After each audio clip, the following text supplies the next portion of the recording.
காலைதோறும் தேவனின் வார்த்தை. சங்கீதம் 81:16. உச்சிதமான கோதுமையினால் அவர்களை போஷிப்பால், கண்மலையின் தேனினால் உன்னை திருப்தியாக்குவே.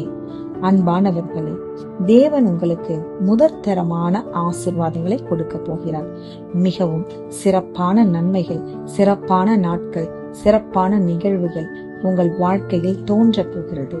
உங்கள் ஆத்துமாவை திருப்தியடை செய்வார். அவர் வார்த்தைகளை விசுவாசிக்கிறவனுக்கு உயர்ந்த ஆசீர்வாதங்களை நிச்சயம் கொடுப்பார். நாம் ஜெபிப்போம். அன்பான தேவனே, வானத்தையும் பூமியும் உண்டாக்கின சர்வ வல்லவர், மிகவும் சிறப்பான ஆசீர்வாதங்களை நீ தரப்போவதற்காய் நன்றி. மேலானவைகளை தேடுகிற எங்களுக்கு மேலான ஆசீர்வாதங்களை தந்து